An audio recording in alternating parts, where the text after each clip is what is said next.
bilyon-bilyon na pera sa PhilHealth, ililipat daw sa gobyerno. Nako, Nagagalit ang yan mga na, yan obispo, na, yan na. nagagalit yung mga Maganda na ibang ho. NGO.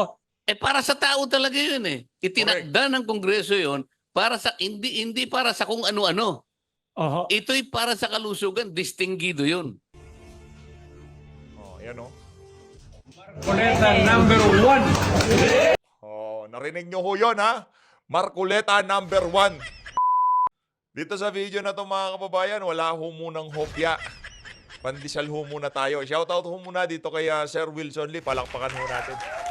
Ayun na nga mga kababayan, dito sa video na to, pag-usapan ho natin ang plataforma nitong si Congressman Rodante Marcoleta sa mga hindi pa ho nakakakilala dito kay Kong Dante. Ano? Sa kuweba ba kayo nakatira? Ha? Lahat na lang pinagkakaguluhan nitong si Kong Dante. Hanggang sa ngayon, di nyo pa rin siya kilala. Isa lang naman ho siya sa mga inendorso nitong si dating Pangulong Rodrigo Duterte. Pero bago mapasarap ang ating kwentuhan, wala ho tayong maraming pag-uusapan dito sa video na to. Mag-focus ho tayo sa mga punto de vista nitong si Congressman Rodante Marcoleta diyan sa Kamuning Bakery Cafe, Pandesal Forum. Kung bago lang ako sa PH Update, alam nyo na ho mga kababayan, ang lagay kay PH Update isang like at isang subscribe lang. Sobrang saya na ho natin dyan. At sa mga gustong sumali sa ating community, i-click nyo lang ho yung join button sa baba para kayo ho ang pinakaunang makakita sa ating mga reaction video. Ayun na nga mga kababayan.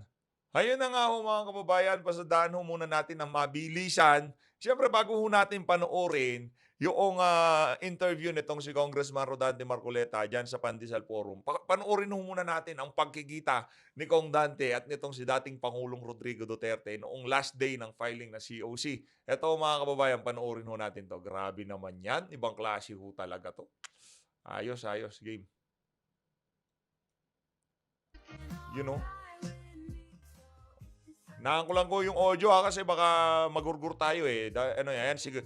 Yung si Atty. Vic, itong si Sir Jimmy Bondoc, si Atty. Jimmy. Ayan ho. Oh. Grabe. Pinagkakaguluhan. Nakita nyo ho ba yun? O, tingnan nyo ho yung nasa bintana. Ito siguro yung tinutukoy nitong si Atty. Trixie Palangpangan. Grabe. Saan ho kayo makakakita ng ganyan? Ginagawa ho ba kay Era Estrada yan? Ginagawa ho ba kay PGMA yan? Hindi ho nila ginagawa yan doon sa mga nakalipas na presidente na yon. Kay dating Pangulong Rodrigo Duterte, nyo lang ho makikita yan. Anak ka, pinagkakaguluhan ho. Ano na yan eh, kumbaga retirado na eh, tatakbo na lang ng mayor. Pero ngayong mga panahon na to, walang pwesto sa pamahalan itong si Tatay Digong. Anong meron? Bakit ang daming nakatingin sa bintana at tinitingnan itong si Tatay Digong? Malamang kung tayo nandyan, nakikiusyoso din tayo dyan. Isa ho tayo sa mga nakasilip dyan sa bintana na yan. Kasi tanggap naman ho natin na mahirap lapitan yan si dating Pangulong Rodrigo Duterte. Matindi-tinding clearance ang kailangan yung pagdaanan bago nyo malapitan yan si Tatay Digong. At ano ho, security nitong si Tatay Diggs, di ba? Kaya kung medyo malayo yung mga tao na yan, naiintindihan ho natin, hindi mo basta pwedeng lapitan yan si Tatay Digong. Si Tatay Digong ho ngayong mga panahon na to, siya ho ang simbolo ng pag-asa ng sambayan ng Pilipino. Pagka nandiyan si Duterte, may pag-asa pa. Tiwala ho tayo na itong mga kandidatong susuportahan niya, gagawin ang tama. Yun ho ang atin doon.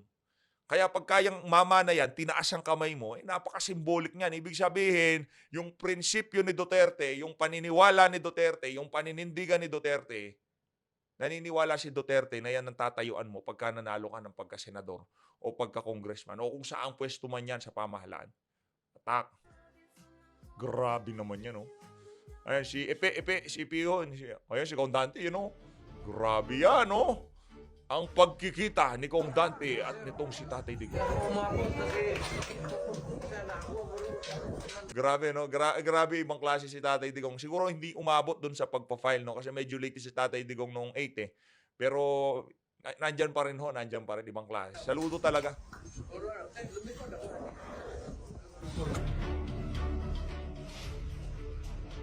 Grabe naman yan.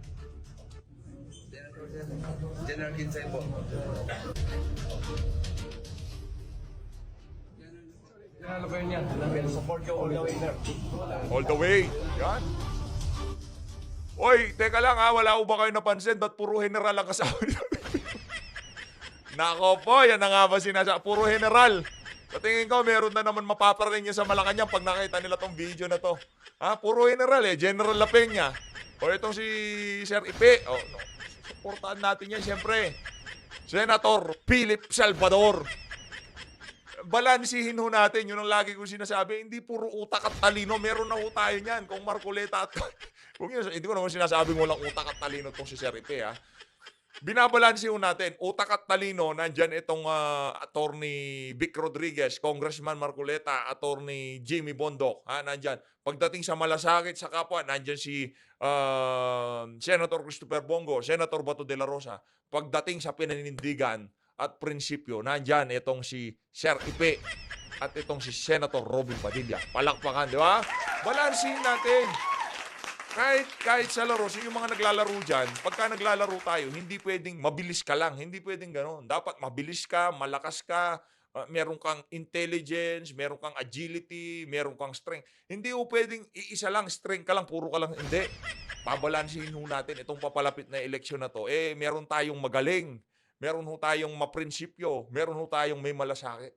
Pag pinagsama-sama ho natin yan, napakaganda ng ating Senado. Palakpakan. Balansin lang ho natin, ha? Hindi pa naman final, kumbaga, inihintay ko pa nga itong si Tatay Digong. Kung sino hong i-endorse niya, yun talagang susuportahan natin dito sa PH Update. Pero for the meantime, dahil wala pa namang finalist itong si Tatay Digong, yun lang hong mga sigurado na. Ito lang hong mga pinag-uusapan natin dito. Tuloy.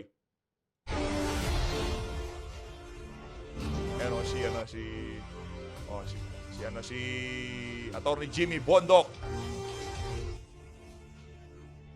Yan o. Marcoleta number 1. Narinig nyo ho yun, ha? Marcoleta number 1. Number 1 hulat yan sa puso ni Tatay Digong. Si Attorney Vic Rodriguez, number 1 yan. Si Kong Dante, number 1 yan. Si Senator Philip Salvador, number 1 yan. Lahat ho yan. Pagka ikaw, tinaas ka ng kamay nitong si Tatay Digong, isa lang ho ibig sabihin yan. Number 1 kayo.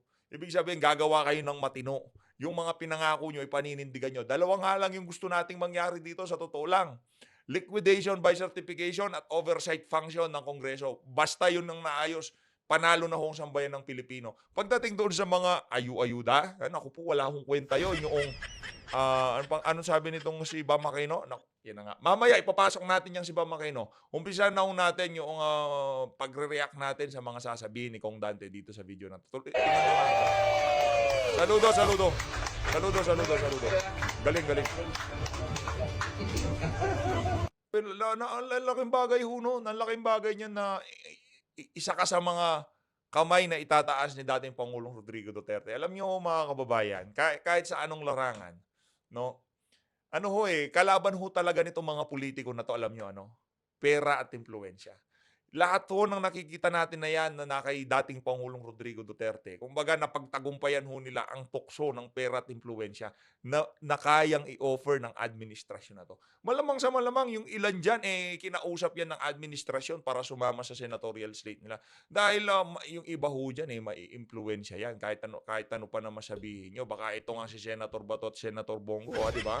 Hindi ho natin alam. Malamang sa malamang kasi, kay Duterte yan, trabahuhin natin. Kasi hindi ho mangyayari yan. Kaya nga yung mga individual na yan, sobrang bilib ho tayo sa mga nakapaligid kay Tatay Digong. Kasi meron ng prinsipyo. Kasi yung mga pabalabalentong na senador at pabalabalentong na vlogger, nandun na ho yan sa administrasyon. Huwag na ho natin pakialaman yung mga yan, di ba? Merong mga vlogger dyan, di ba? Kilala nyo yun, di ba? Yung pabalabalentong. Noong nanalo si Makoy, sabi niya, hindi na ako gagawa ng content na basta ako pro-government. Tagal-tagal niyang nagko-content, hindi siya bumibira sa administrasyon, pero pumipitik siya kay BP Sara. Noong malapit na eleksyon, akala siguro niya relevant pa siya. Naging relevant lang yung vlogger na yan dahil nakitandem si BP Sara kay Marcos. Mahihina talaga po ako ng train neurons nito mga... Hindi, mahirap pong paliwanagan yung mga, hindi naman nila naiintindihan. Sige na. Ito na lipat na ho tayo kay Congressman Rodante Marcoleta. Basta tandaan nyo ho, yung mga vlogger, tandaan nyo itong yung mga vlogger na pabalabalentong noong panalo ni Marcos. Kesyo siguro nagkaalitan dun sa circle nitong mga pro-BBM vlogger. Hindi na ako sasali dyan. Siguro nagkainggitan yung iba, nagkapesto yung iba na isang tabi. Hindi nag-vlog, 3 taon, di bumibira. Maya bumibira siya sa mga Duterte. Sabi ko, alam ko na nangyari dito sa... Kilala nyo na. Kilala nyo na kung sino yung vlogger na yon. Oh, nagpaka-low-key siya sa loob ng 3 taon, di nangingialam. Puro yung content niya out of this world. Hindi consistent, ibig sabihin. Kaya kahit kaninong politiko mapunta yan, wala ko kayong aasahang loyalty dyan. Oh. Wala ko kayong aasahang loyalty dyan. Pero tayo dito, kay Tatay Digong lang ho tayo. Ito mga kababayan, pakinggan ho natin itong si Congressman Rodante Marcoleta. Pakinggan ho muna natin ang opening salvo nitong si Sir Wilson Lee. No? Palakpakan ho muna natin, Pandesal Forum, Kamuning Bakery Cafe, nitong si Sir Wilson Lee. Palakpakan ho muna. Game. Madami-dami ho tayong pag-uusapan dito sa video na to. At mamaya, papasok natin itong mga dilawan at pinklawan na to. Yung kay Tariela, mamaya na yung kay Tariela, binabakbakan na siya ni Sir Ibi. Mamaya, kalma lang. Ang dami hong nangyayari ngayon eh. Mamaya na ho natin pasadahan yung iba. Ito na ho muna kasi importante ito. Kasi yung mga medyo diskumpyado ng konti kay Kong Dante, siguro dito sa video na to, makukumbinsi na namin kayo na ipangampanya. Hindi lang ho basta iboto tayo dito sa PH Update. Di ho tayo ganon. Hindi na, luma na ho yun. Luma na ho yung sasabihin mo na, ay, boto mo tong si Marcoleta. Hindi. Mali na ho yung na yun. Lahat ng nanonood sa ating mga video, ang sinasabi natin, ikampanya nyo sa buong angkan nyo. Anong boto-boto? Luma na ho yun. 90s pa ho yung style na yun. Pag may nakakarinig, ay, boto mo si ganito ha. Hindi. Pati kaaway, kaopisina, lahat to. Ikwento nyo itong si Marcoleta, itong si Vic Rodriguez, lahat to ng kandidato ni Tatay Digong. Wala, tapos na ho yung era na kung saan na, lahat na nakakapanood, iboto nyo si ganito, iboto nyo si ganan. Lumang style na ho yun. Ikampanya nyo si Marcoleta, si Vic Rodriguez. Ang lineup ng PDP. Ganun lang ho kadali yan. Game. Dami mong pasakali, PH. Okay. This is the second time we are inviting him to Pandesal Forum. The first time, nung pandemic pa, ang galing niya magsalita. Thank you to Congressman Dante Marcoleta. We want to request you to give an opening statement. Anong advocacies ninyo? What do you think is the state of the country today? Welcome, sir, and congratulations for providing the country hope and inspiring courageous leadership. Welcome ho, Congressman Marcoleta, to Pandesal Forum here at 85-year-old Kamuning Bakery Cafe. Welcome, sir. Magandang hapon po sa ating lahat. Unang-una, Wilson, ikaw ang gusto kong pasalamatan. Yes, sir. Kasi isang unique na pagkakataon ang maimbita rito sa ganitong klaseng forum. Yes, ho. Para sa ganun ay makilala. Sa mga sa mga makakapanood nito na staff ni Kong Dante, kung ang tawag dito, mapauunlakan ang aming imbitasyon dito sa PH Update para formal siyang makapagpakilala sa ating mga subscriber dito, nandyan ho ang email address ng PH Update. I-email nyo na lang ho kami at para maset natin. No? Kasi lahat naman ho, natin sila, Attorney Vic, as much as possible, makapagpakilala ho sila sa ating mga kasama dito sa PH Update. At mailatag rin nila yung kanilang iba pang mga advokasya at ang kanilang plataforma sa susunod na 2025 midterm election. Wala akong bayad yun ha, libre ho yun. Baka sabihin ng iba dyan, si PH, hindi yun, hindi ho tayo nagpapabayad dito sa mga politiko na to. Dito ay naniniwala tayo, prinsipyo ho ang atin dito. Hindi ho, yung paglabas ho nila dito dahil naniniwala tayo sa kanilang mga prinsipyo at paninindigan. Ng mga tao kung ano yung ating mga advocacies, ano ba yung gusto nating ipaglaban. Yes, ho. Napakarami nating gustong ipaglaban, Wilson. Pangkain Email ho, nasa baba. na yung mga major services na dapat ay nakikinabang ang ating mga mamayan. Yes, ho. Nandyan yung dapat ay mura ang kuryente Ay, sapagkat number one complaint ng tao yun. yan naman ang itinatadhana ng batas. Paano yung implementation? Paano yung pagpapatupad? Pinutol ko na ho yun, rekta na ho tayo sa mga advokasya nitong si Congressman Rodante Marcoleta. Medyo nasira ho kasi yung yung signal nawala ho itong live na to ng Pandesal Forum. Pero ito ho, ang sinasabi dito ni Congressman Rodante Marcoleta about to ito doon sa ating nagustuhan sa mga sinabi niya at mga advocacy niya, yung oversight function ng Kongreso. Kumbaga yung pagbabantay doon sa mga batas na nabalangkas na, naisabatas na mga panukala na magaganda na hindi nagagamit. Ito yung mga pag-uusapan dito sa bahagi ng video natin na to. Game. Ibig mo sabihin, nagkagasta-gasta tayo, naghintay ng maraming panahon para gumawa ng magagandang batas? Para ba mga damit at mga sapatos Yes, na po. magaganda, nilagay mo lamang sa cabinet, ayaw mong gamitin. Ay, ano mangyayari doon? Lulumutin lang masisira. Tama. Eh, yung mga layunin nila ay para sa tao. Para sa serbisyong maganda para sa tao. Bakit tayo makipatupad ng sang-ayon doon sa layunin? Yun ang gusto kong bulat-latin. Yun ang Ipatupad. gusto kong tawagin silang lahat. Kasi Oho. kahit na marunong kang gumawa ng batas, Ayaw naman pagkatapos itupad. mo namang ginawa, hindi mo naman may patutupad ng maayos. So yung Parang- pagpapatupad ng maayos kasing halaga Ng paggawa ng kung magandang hindi man batas. mas mahalaga kaysa sa paggawa ng batas. Yun ang gusto ko Yun. sabihin. Yun. Ay, magaling. Alam niyo, sa dami na nababasa natin sa balita about political proposals, yun, implementation pala ang isang malaking problema. Oo, puro sila pangako. Ito yung gagawin ko, ito yung gagawin Yes, ko. Oo nga, nagawa nga niya. O, paano yung pagpapatupad nun? Binantayan niya ba? Yun. Oh, kamukha Oo. ng halimbawa, yung PNP law natin, Wilson. Ito Yes, sir. maliwanag na. Ano ba yung sinasabi ng batas ng PNP? Yes, Yung sir. Oho. yung pulis, kasama na yung kanilang chief PNP, Oho. dapat nasa labas kayo, nasa field kayo. Oho. Because of the patrolling function of the policemen, hindi kayo dapat nasa kampo. Ang tanong ko sa iyo, Yes, sir. kung ang layunin ng batas ay para yung mga pulis ay nasa kalsada, sa lahat ng sa public, sa field, Yes, sir. bakit meron silang kampo? Ano ibig sabihin nun? Oho. Hindi ka dapat magkampo. Yung siguro, yung nando sa opisina ninyo, mga Yun lang. non-police employees. Mga sekretarya. Mga secretary, mga clean Yes. office staff. Pero yung mga pulis, hindi dapat nandun sa kampo. Alam mo ba kung ilan ang nasa kampo ngayon? Ilang percent ho, sir? 80% na nasa kampo. Kaya pala, 20% ang nasa labas. kaya pala lumalaki sila sa katawan nila. Lumalaki Nasa yan kampo. dyan. Yes. O, pero anong nangyayari sa paligid natin? Kaya pala Nasisecure ba natin ang proteksyon at seguridad ng ating mamamayan? Kaya pala masama. Hindi na executive naman order. natutupad. Hindi natutupad ang layunin ng batas.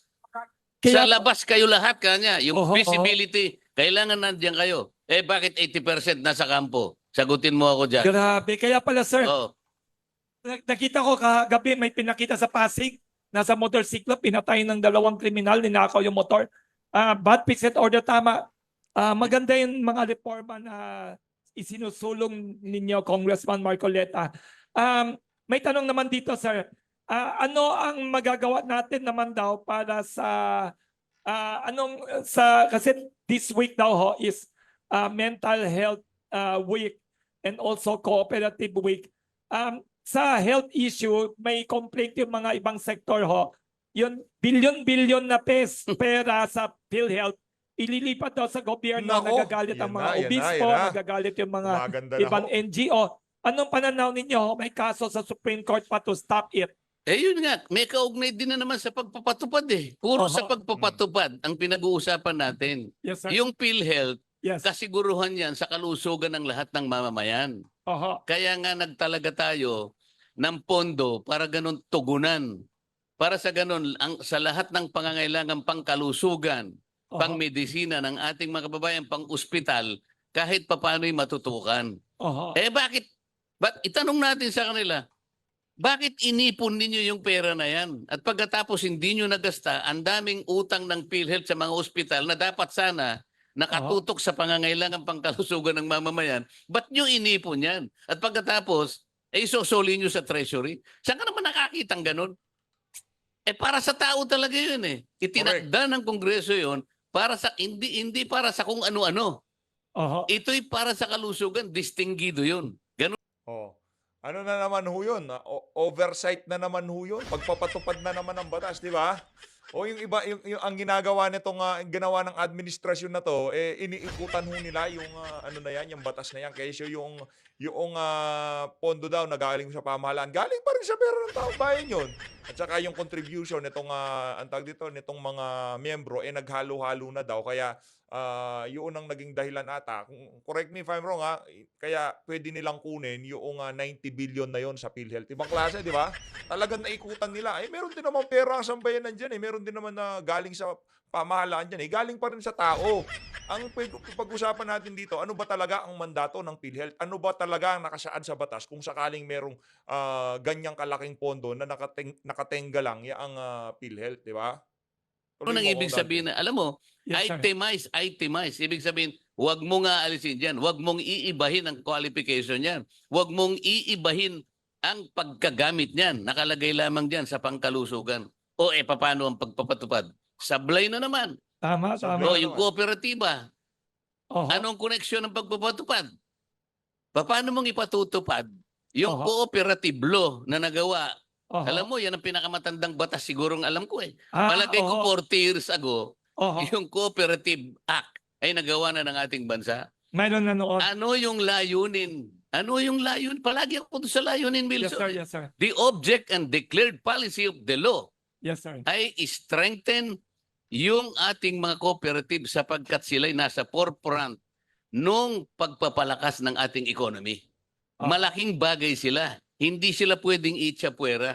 Ang laki ng gagampanan na role ng mga cooperative sapagkat yan ay nakadikit sa pangkabuhayan ng ating bansa. Productivity.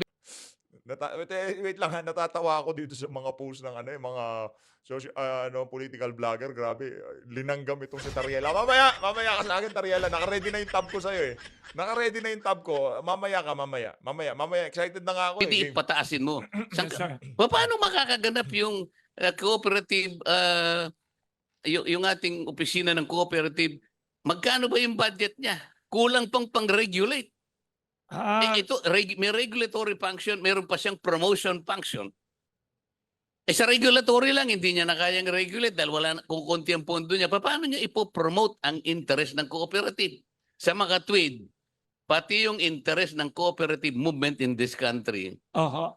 hindi napapansin. Sapagkat yung pagpapatupad, walang nagbabantay, Wilson. Nakita mo? Lahat nito may kaugnayan sa pagpapatupad o hindi pagpapatupad ng mga batas na ginawa namin. Napakagaling ho, di ba? At itong mama na to, kung ano ang sinasabi niya dito, sigurado tayo pagka naupo yan, yun ho ang pinakaunang-una niyang tatrabahuin dyan sa Senado. Lungkot kaya dapat natutulog yata yung mga ibang politiko natin kaya mabuti na i-raise din ito mga issue. Sir, may tanong pa dito ho, isang journalist ho. Dali lang ho, may tanong siya. Maraming nanonood ho sa FB Live saka sa sandali atin lang ko lang ho. Ang tanong dito ho, please kindly ask Congressman Marcoleta, mapupush po ba ang gusto ng ibang mga politiko sa lower house and Senado na i-impeach daw laban kay COMELEC Chairman George Garcia? If so, on what grounds mapi-impeach? Tinanong ito ng dalawang journalist watching us Facebook Live now, Congressman Dante Marcoleta. Pero dapat siguro sabihin nila ano ba yung mga grounds kasi Yes. ang mga grounds para sa isang impeachable officer, ang isa, culpable violation of the Constitution. Yun ang Okay. grounds. Yes. Merong bribery, merong treason, and other high crimes. Ngayon, kailangan palitawin nila. Ah. Hindi lamang allegation. Aha. Allegations are not evidence. So, Yes. kung meron silang ebidensya, baka sakaling pumwede. Pero kinakailangan tingnan natin yung substansya. Kung Yes. tingnan natin kung yung ebidensya ay meron talaga. Kasi kung wala naman talaga, alam kong Sanction, iba. hindi po pwedeng mag-impeach ka ng isang impeachable officer kung wala namang valid grounds. Napakagaling niyang abogado din Congressman Marcoleta. Actually, may nagtatanong dito pa na bakit ngayon lang daw kayo tumakbo kasi mas matalino daw kayo than many of our senators. Sabi ng isang young journalist watching us. Siguro may kanya-kanyang panahon tayo, Wilson. Correct. Kagaya Aha. ngayon. Ito na ang pagkakataon makapunta uli ako rito kasi nakita ko yung pandesal mo at meron Yes, ka pang sir. kopya. Yes, sir. Oo, pwede na Napakagandang kumain. pagkakataon. meron mga no? kopya. Kanina pa ako Akala ko usapang pandesal lang tayo ngayon. Meron pinaghanda pala ng hopya itong si Kong Marcol. Ibang klase talaga tong si Sir Wilson. Oo. Saludo kay Sir Wilson. Saludo tayo dyan. pagkagat-kagat ng hopya, pasensya ka na. Yes, sir. Oh, Taka handmade ito. Hindi to gawa ng makina. Gawa to ng mga panadero natin. sa nakita ko Pilipinas. nga malayo dun sa hopyang tipas ito Oh. Oo. Thank you, Hop. Sir, may iba tayo para one light question naman. may nagtanong dito, panadero namin, nag-text. Pakitanong naman kay Congressman Dante Marcoleta, anong probinsya nila, taga saan sila, and ano ang paboritong palaman niya sa pandesal daw. Sabi ng isang panadero namin, yung Ayun. matandang panadero natin, ah, Taga Panikitarlac po ako. wow! Ang totoo po, dahil sa hirap ng buhay ko, nung kami nagsimula, dahil Oho, ako po ay napanganak sa isang barangay na mahirap, oho, ang aking ama po ay magsasaka. wow! Galing nyo. Ang pandesal po ay luxury na po sa amin eh. Wow! At kung sinasabi po nila Oho. anong palaman ang gusto ko, Oho, hindi po ako nasanay sa palaman, wala pong palaman yung ano namin eh. Basta may pandesal, okay na po pwede sa ba? akin yun. Opo. Kape.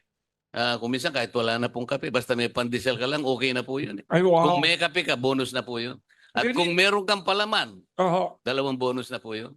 Inspiring pala ang buhay ninyo. Grabe naman. Hindi kayo katulad ng mga ibang politiko natin na anak ng hasendero, anak ng mga politiko, apo ng politiko. Very inspiring ang buhay nyo. Paano kayo naging successful na naging sikat na abogado and magaling na legislator? Anong ginawa ninyo? Nandun po sa pagtitiyaga, sa pagsisikap po. At kahit ano pong mangyari, pilitin po niyong makapag-aral Oho. sapagkat yun po talaga yung tuntungan para po kayo'y makaakyat sa inyong patutunguhan. Parang hagdanan po yan, Wilson. Eh. Oho. Kailangan po kahit na medyo mahirap.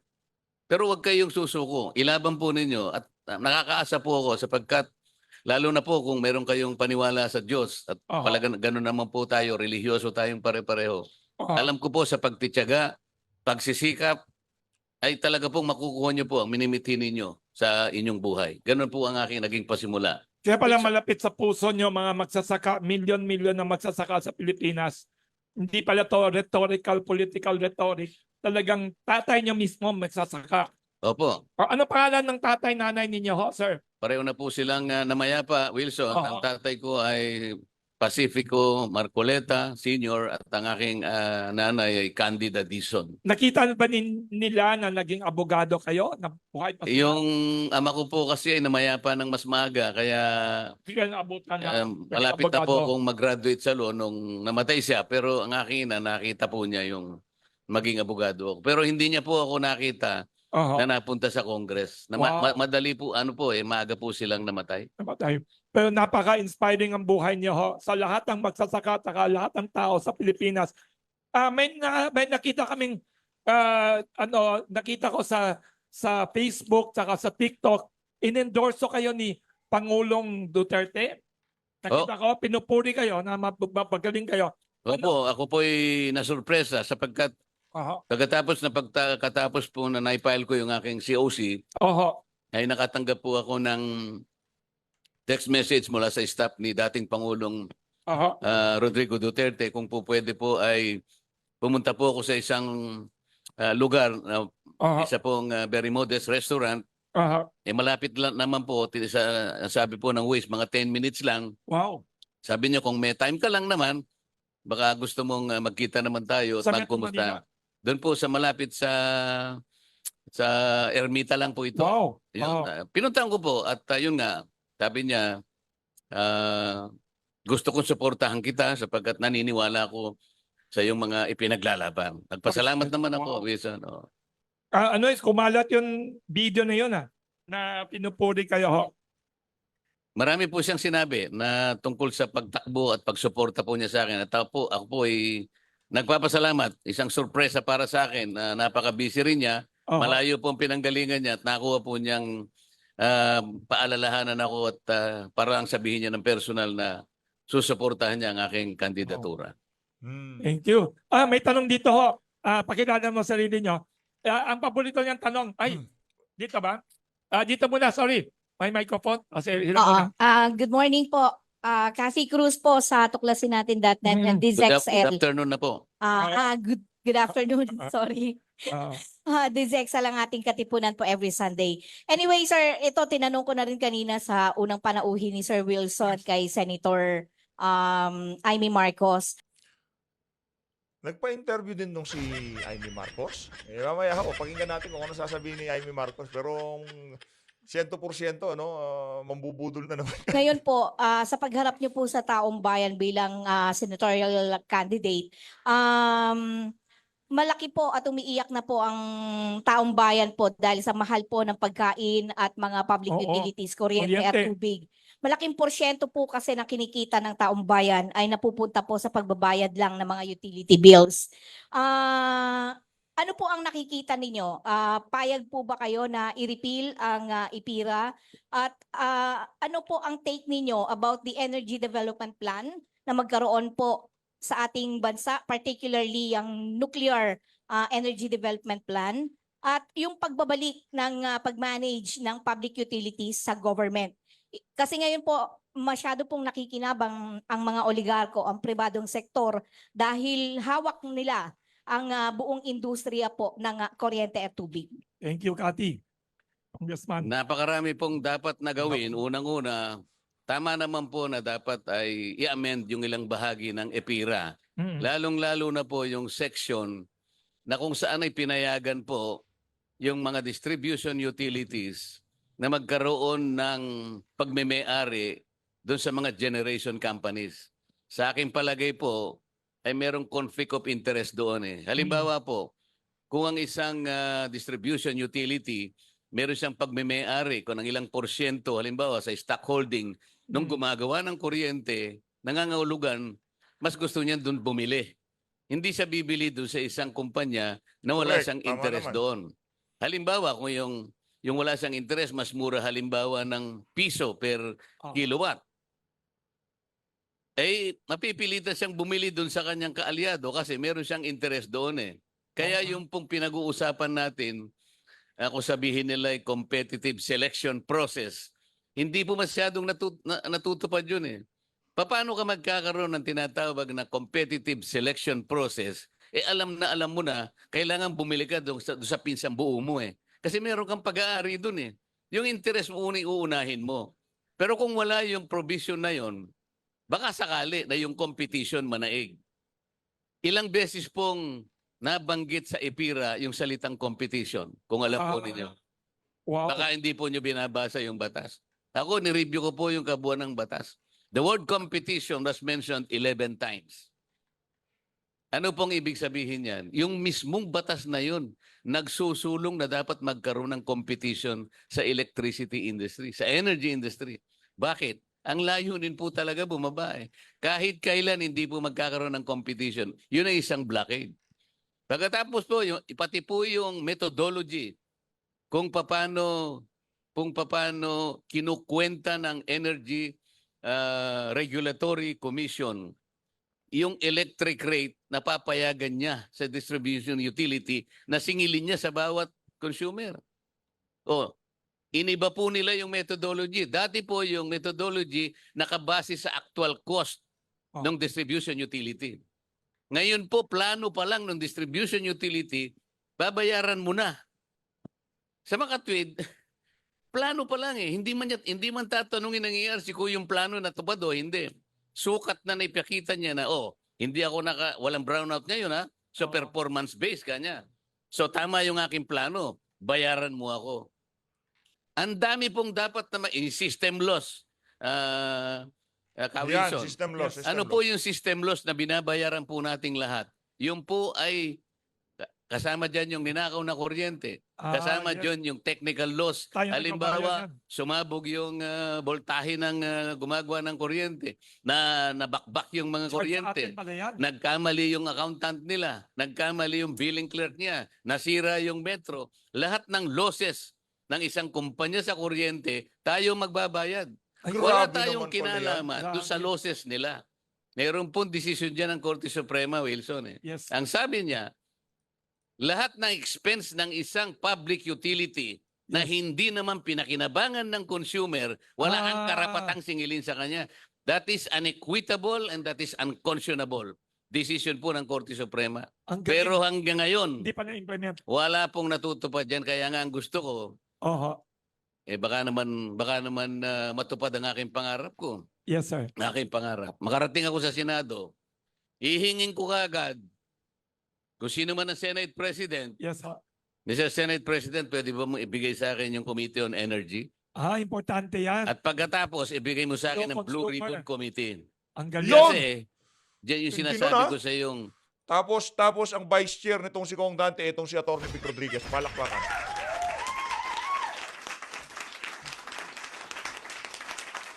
susuriin ko lahat yung mga agencies na yan kung bakit hanggang ngayon. Pero The declared alam nyo, policy in napakapanganib ng ginagawa na ni Congressman Dante Marcoleta. Sa totoo lang ha, pag nagkaisa yung mga, mga oligarko, kaya kailangan na seguridad nitong si Kong Dante talagang higpitan ang seguridad nitong mama na to.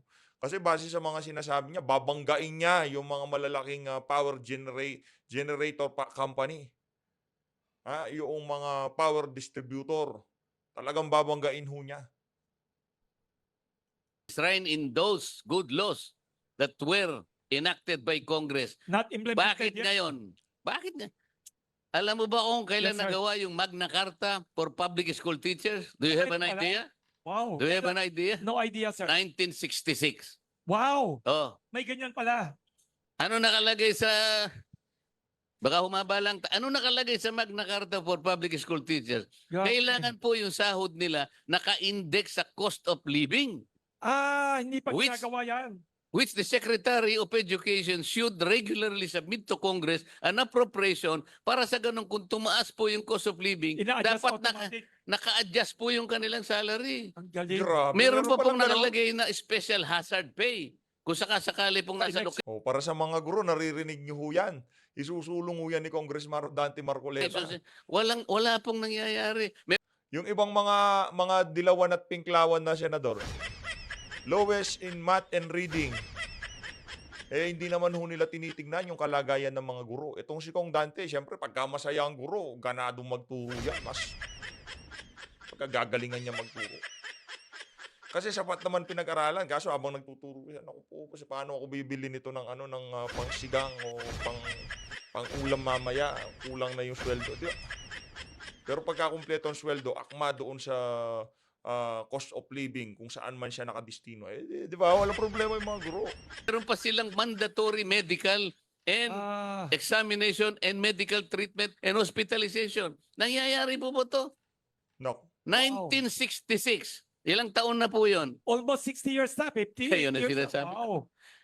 Grabe. Oh, baka mas matanda pa yung batas sa'yo, Wilson eh. Oo, Alam ko naman, 35 ka lang. Asan? Oh, di Pero ba? ang galing nyo. Sir, ang dami nyong alam na ito pala mga politiko natin, gawa-gawa ng batas, hindi pala nai-implement. Hindi lang sila nangangako na gagawa.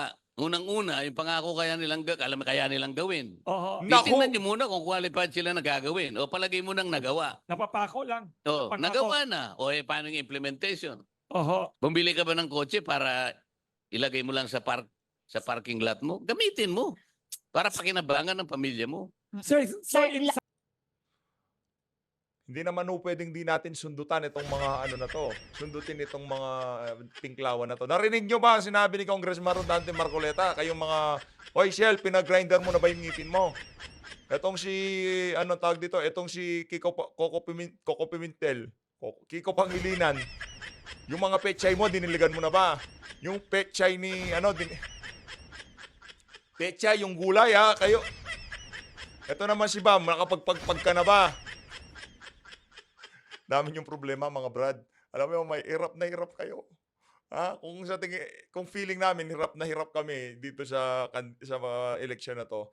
Kumusta naman ho kayo? Merong nagpapagrinder ng ngipin. Merong nagdidilig ng pechay. Meron naman ho nagpapagpag. Good luck na lang ho sa mga boboto, sa mga walang yung kandidato na to. So Luis, maraming salamat to sa pag-support sa PH Update. Mag-ingat ho kayo lahat. Abangan nyo lang ho mga kababayan. Isusunod na ho natin si Ariela dito pagkatapos yung pamaransa. Mag-ingat ho kayo lahat. Mahalin natin ng Pilipinas. God bless.